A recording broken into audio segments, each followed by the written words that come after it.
How's it going, everyone? My name is Sean Millette, and in today's video, I'm going to be talking about the Army tattoo policy and what that entails.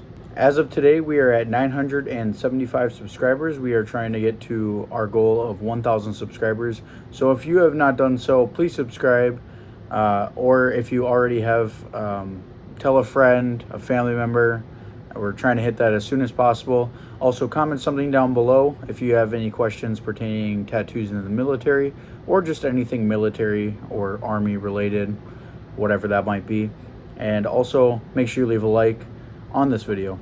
All right, everybody. So this video is going to be a little different. I'm looking at my laptop right now, but I'm recording on my iPhone as kind of like a webcam. So if you kind of see me look back and forth, that's the reason why. But this policy was put in place for the Army. I'm talking about the Army specifically. Army tattoo policy was put in place, looks like about June of 22 is about the most recent one. And I guess the easiest way that I was always told about the tattoo policy when I first joined in 2019 was essentially not to have any tattoos showing in the duty uniform. So essentially that meant like collarbone area, kind of like the entirety of your neck, front, back, sides, face, ears, like just no tattoos on any of that. And then I think it was like 2 inches before the hand starts at the wrist. So I think you kind of go like 2 inches down and like right about here and beyond you could have tattoos. But essentially, yeah, those were pretty much like that's kind of the best way to describe how it was before. Now the Army has eased up on these. Obviously this is about 2 years ago and things have stood until then.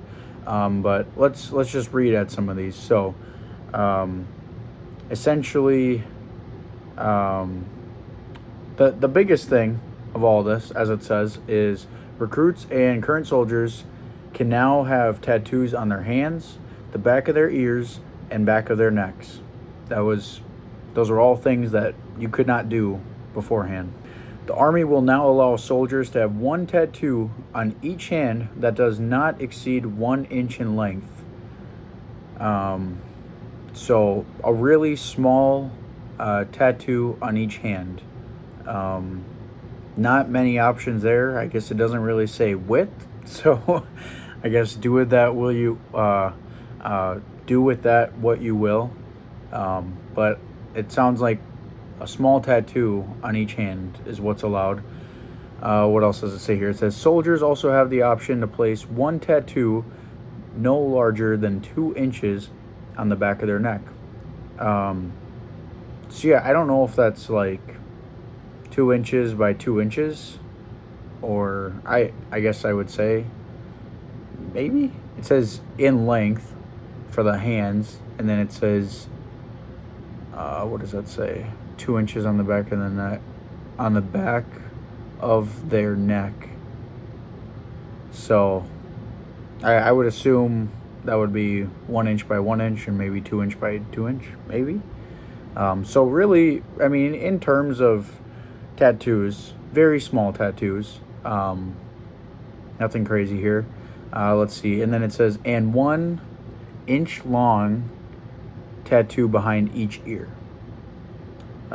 So I would assume that's kind of like your neck part, not on the ear itself. So yeah, all very small tattoos you are now able to get in any of those areas. Doesn't specify placement, so could be anywhere. Additionally, tattoos can be impressed between fingers as long as the designs cannot be seen when the fingers are closed. As long as the designs cannot be seen when the fingers are closed. Interesting. So you would have to go kind of in the middle of your finger. So if you were, had your hand in a fist and you were at the position of attention, I would assume that's why they say that.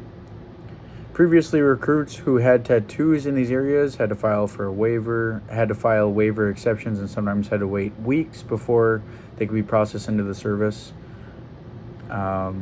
Never had that issue, never had any tattoos going into the military. That's probably the best thing, because I have heard of tattoo waivers. Sometimes, you know, that could be the reason that you can't join the military. Got some more stuff here. The Army will continue to prohibit tattoos on a soldier's face, and the body art will continue to be allowed on a soldier's arms and legs as long as they do not become visible above a soldier's collar. Okay. Soldiers may not cover up tattoos with bandages or wrappings to comply with the regulation.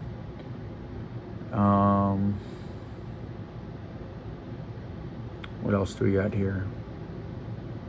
Really nothing, just more stats and stuff. So there was another thing. Let me pull this up here.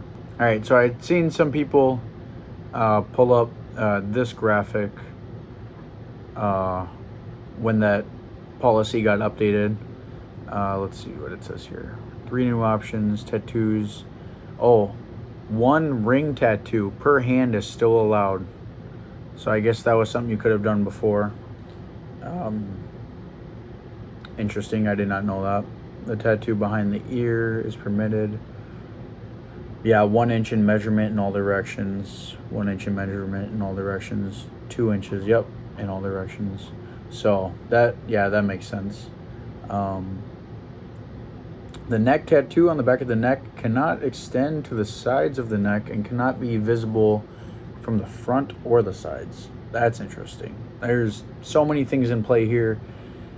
I think it would just be easier, you'd be better off safe than you are sorry.